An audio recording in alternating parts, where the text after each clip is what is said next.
Well, first of all, thank you for having me on this morning, Tom. And that's a really good question.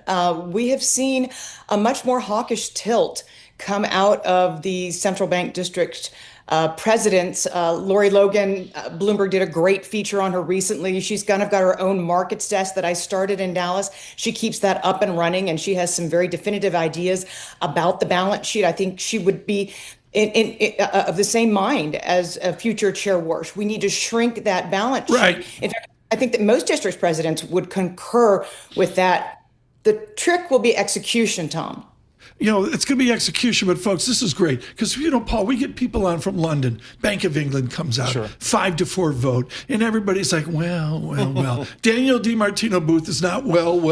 Of course not. Daniel, are we going to see 5-4 votes like the Supreme Court with Chairman Warsh? It's entirely feasible. And again, it's going to depend on where he wants to go with the balance sheet. But, I'll be keen to listen to Christopher Waller. He's speaking on Monday. I think he should be doing a victory lap given some of the alternative labor market data that we've had over the last few days. And I think that there'll be initial concurrence that the Fed needs to play catch up and do an unusually large rate cut, maybe go 50 basis points in June. Oh, listen to you. Wait, that's the first we've heard of this. Come on, we got our chicken wings and blue cheese here getting ready for the Super Bowl. Are you modeling, Danielle, a 50 beep cut?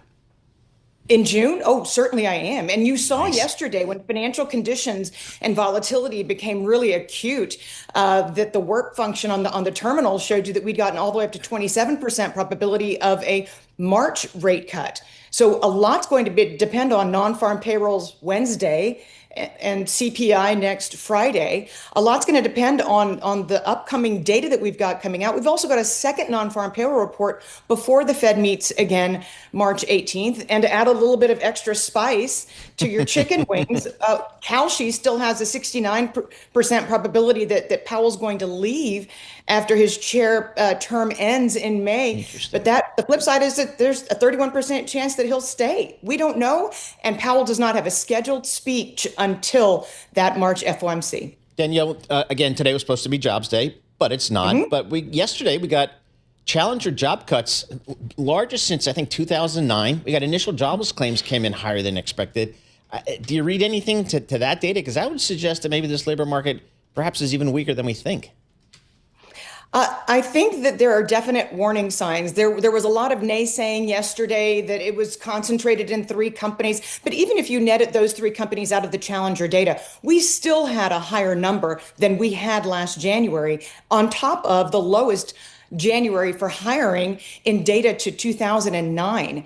And if you look at the not statistically adjusted initial claims that hopefully weed out a lot of the weather effect, they were also up appreciably on the week. So we'll see continuing pop up in the following week. And let's see what the survey week holds to come. But companies are definitely more aggressive with the earnings calls.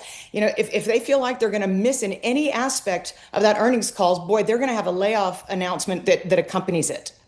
Interesting. Does Mr. Warsh, how does he think about the data, do you think? I mean, one of the concerns that you've voiced and many others have voiced is that, boy, this Fed is, yes, it's data dependent, but the data that it's dependent upon is really old and backwards looking. Is Mr. Warsh, does he have a different view about that? Well, we have to remember that when Mr. Warsh came on initially as a governor, he was the youngest governor in the history of the Fed. So he remains something of a younger, certainly a young chair compared to what we've grown accustomed to.